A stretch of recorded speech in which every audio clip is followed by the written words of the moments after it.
By popular request, a Highlands Ranch walkthrough video series. Hey everyone, it's Alyson Wahl with Live South Denver, your real estate strategist and realtor for the South Denver area. Hey, I get asked often, which part of Highlands Ranch should I focus on? Which part's gonna be great for my family? Is there a specific neighborhood you think we'll like best? My goodness, after living there for 10 years, I really do love all of Highlands Ranch. Now, I have moved out. Our family left quite a few years ago because we wanted a new construction home, and those are, goodness, so few and far between in Highlands Ranch actually. But even after leaving, I still miss Highlands Ranch. There are just some things that you can't replicate about the community. Even though I love the mountain views from my home, even though I love having a new construction home, even though I'm just a few minutes away from the conveniences that I need. I've got a couple grocery stores in each direction from my house, but it takes me 10 minutes to get to them. Well, when I was in Highlands Ranch, I had 3 grocery stores within 3 to 5 minutes from my house. I had the public library within 3 minutes of my house. I had a Whole Foods within 5 minutes of my house. I had a trail that was wonderful, 2 minutes walking distance out my front door. And I have noticed after leaving that Highlands Ranch is much greener than where I live now, even though I'm just a couple miles east. And I think the greenery has to do with a couple different things. One, Highlands Ranch is just one big HOA. It's not a town, no elected government. And so all the plants and trees that are put in there and maintained by the HOA help with the greenery. But Highlands Ranch gets a lot more weather than I get where I am. They get more snow, they get more rain. Just those extra couple inches each time a storm comes through really helps with just how green it is over there. I have a playlist of Highlands Ranch videos. I'm gonna put it here and then you'll see it at the end of this series too. But this is gonna be different. We're gonna break Highlands Ranch down by its zip codes. You're gonna learn which zip codes are in Highlands Ranch, see how they're oriented, and that's how we're gonna talk about it this time. I've never done this before. There are 3 zip codes in Highlands Ranch, 80126, 80129, and 80130, so it's gonna be pretty easy for us to stay oriented. However, they are not aligned in numerical order. 80129 is on the west side, 80126 is the heart of Highlands Ranch, and 80130 is on the east side. We're gonna start over on the west side of Highlands Ranch and 80129. Let's dig right into the amenities and the perks that are over in this zip code. 80129 is home to the town center of Highlands Ranch. Now, this is somewhat newer, relative to the story of Highlands Ranch, but it is really the sweet spot. The town center is home to the Target, the Home Depot, all the shops and food that are around these places. So you've got some locally owned restaurants, you've got some chain restaurants. We have both Chick-fil-A and Raising Cane's. No one's complaining about that because if you want chicken on a Sunday, you can still get it at Raising Cane's and you can have your Chick-fil-A fix all week long. There's yogurt places, Asian food places.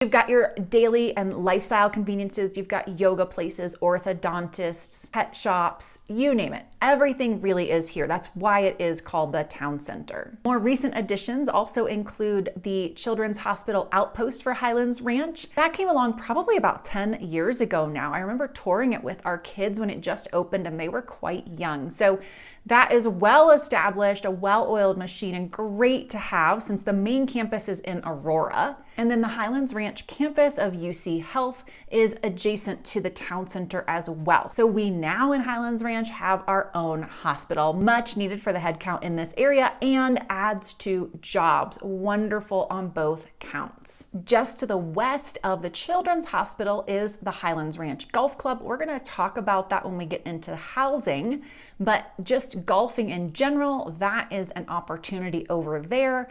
And then if we come to the east edge of the town center, we get to where the library is over here in Highlands Ranch. This is so well used, well loved. It's gorgeous. Since Highlands Ranch has been built, it has been remodeled recently, and it is adjacent to a large park. This park is featured in one of the videos in my playlist, but our family loved coming here. It is a centerpiece for a lot of activities for the community, but when it's just wide open for playtime, you will see families here all day long.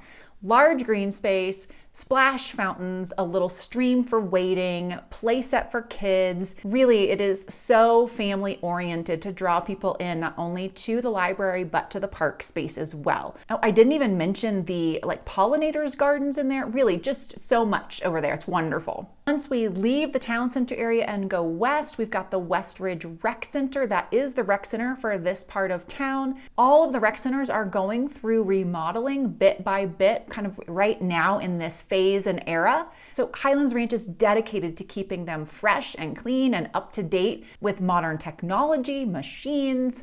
The pools are cleaned out every year. I mean, they really are just top-notch facilities. Going west from there, this really is another perk. You hit the edge of Highlands Ranch and you get to Santa Fe Drive. This takes you south into Castle Rock if that's where you need to go. And you can take this all the way north either to catch C470 to go east or west, or you can skip the 470 route and go all the way up to I-25 and take this into downtown. You can see that this side of Highlands Ranch is not small by any means. It's a pretty large, meaty zip code, but it doesn't have that many named neighborhoods. So as we go through, I won't be naming all of them anyway, but you're gonna see that it's a pretty sparse discussion in terms of specifically named neighborhoods. There just aren't that many over here. One thing that is in abundance is a lot of townhome and condo options, and that is in large part thanks to the town center. Because when you have a town center, often there are walkable, low maintenance options that pop up around that. Let's go back to the town center and use that as our jumping off point to talk about properties, townhomes, and then single family homes. Right here at the town center, walkable in and around the town center. If you like that walkable lifestyle, we've got quite a few options. We've got brownstones at the town center, the Clock Tower Residences, and Carlisle Park. Some of these are even walkable to the hospital if you're looking for that kind of lifestyle where you just want to be able to walk to work, walk to go grab a few groceries, walk to get food. Some of these options would absolutely work for that. If I were picking one of these, my favorite would be brownstones at the town center. Some of these overlook the park that is by the library. That park is so lovely with its pollinators garden, the water, the walkability. I didn't even mention that that area of the town center where the library and the park are is where the farmers market is all summer long. So then you'd be walkable to the farmers market. Really, that would be the ideal lifestyle for me if I were choosing low maintenance living. Other townhome and condo options in 80129 include Birkdale, which is over toward the golf club. There are some townhomes in the golf club. Sundance at Indigo Hills, we'll hit that one in a few minutes. Turnberry and Verona. Verona is a 55 plus. It is north of 470, so it's kind of bounded by some busy roads, but having a 55 plus community is not that common really anywhere in the South Denver area.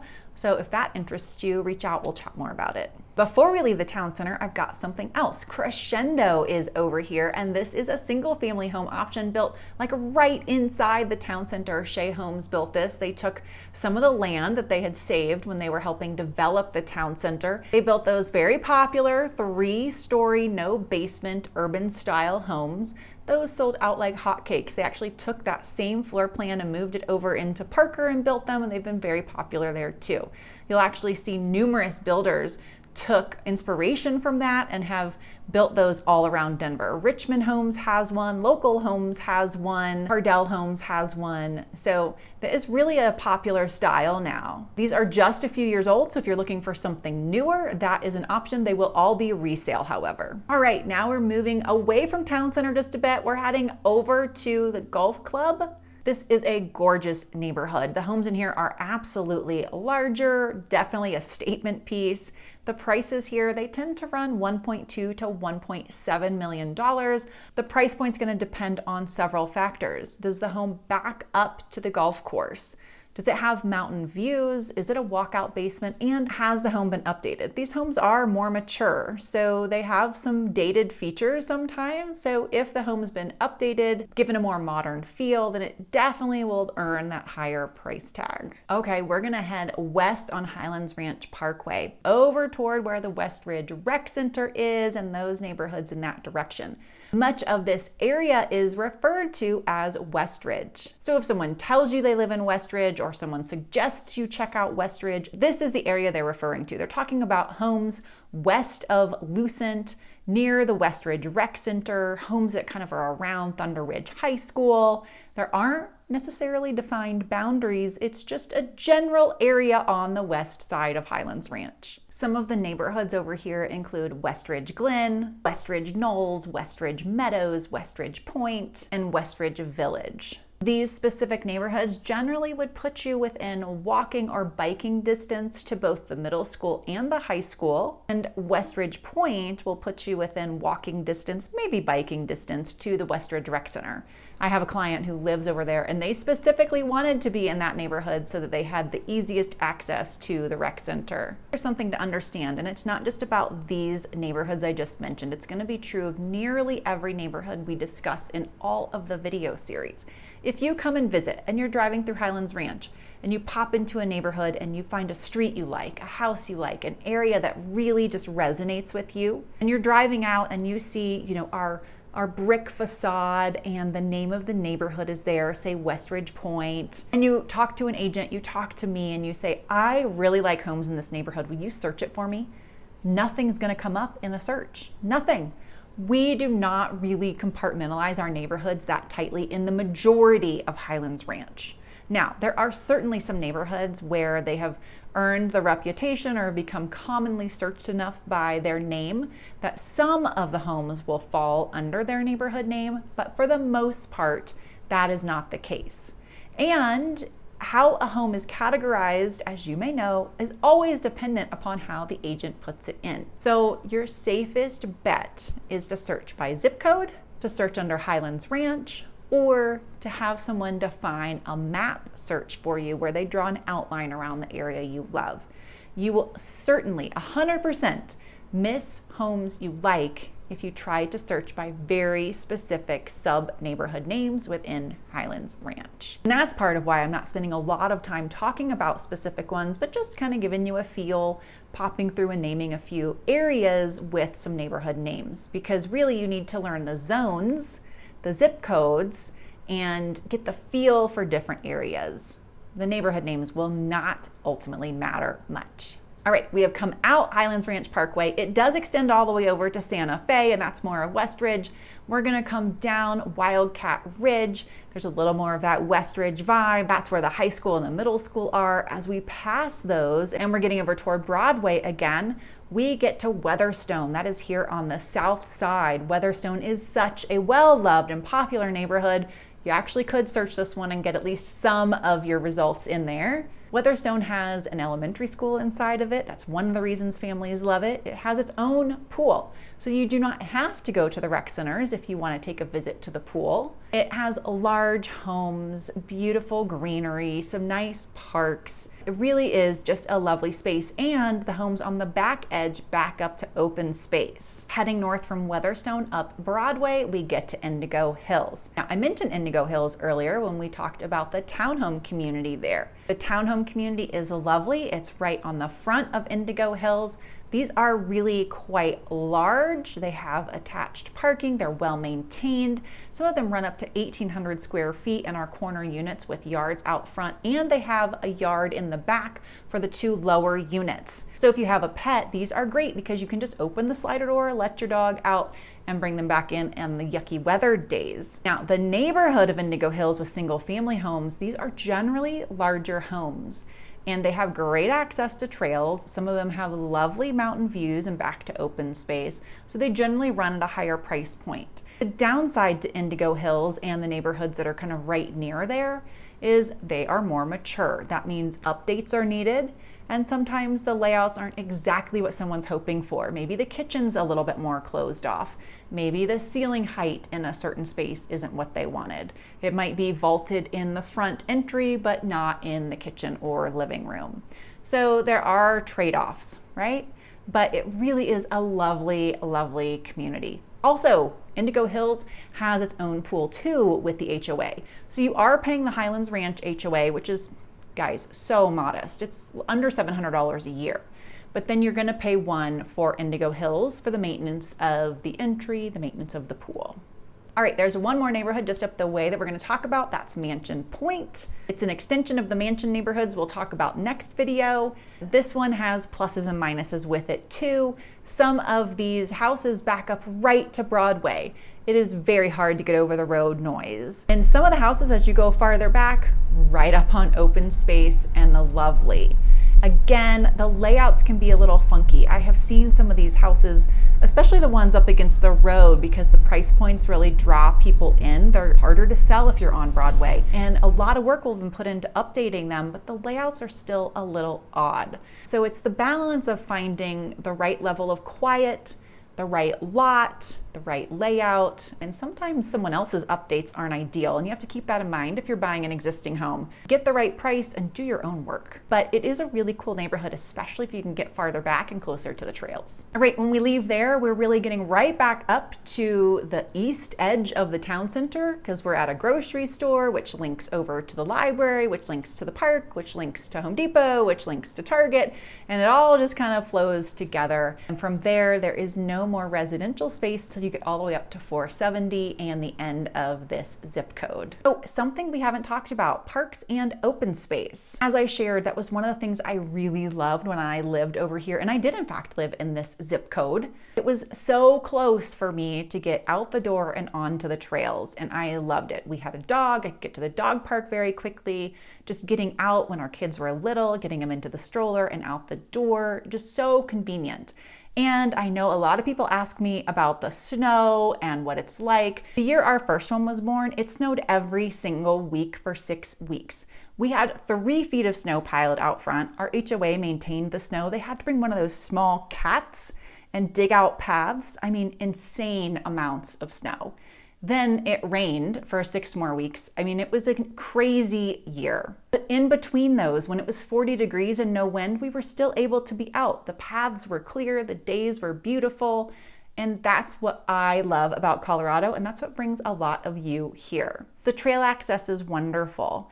And in this zip code in 80129, there are 11 parks that Highlands Ranch maintains. As you know, no video of mine is complete without some sorts of stats typically, so let's talk stats on homes. I am doing a shorter time because of the shift in the market here at the end of 2022, but that average price for the last 90 days is $719,000. The range in prices runs from $530,000 to $1.6 million. Now, we're gonna look at sales for the last 3 years to gather some other data. 11% of the homes that have sold were a bi-level, a split level, a multi-level, kind of one of those different styles of layouts. 6% of the homes that have sold have been ranch style, and that leaves 83% of the homes that have sold being a 2-story home.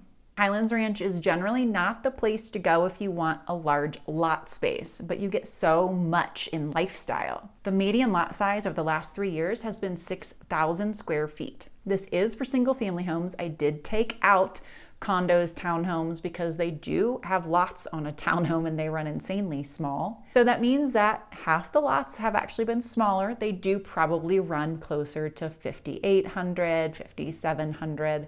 But there are lots that are larger. But still, 6,000 square feet doesn't make most people happy. They're often coming looking for something bigger. The median home size over here in this zip code for total square feet, that means basement included, 2,675. The median age of home does not change across all of Highlands Ranch. I will give you that stat now, though you'll hear it in every video. 1996 to 1997 is the median point for age. You'll get to see this snapshot of data at the last video when I pull them all together for comparison. If I've left something out, these videos might hit the spot in this playlist. If there's something specific you want to connect on, please reach out. I would absolutely love to chat. And I will see y'all next week.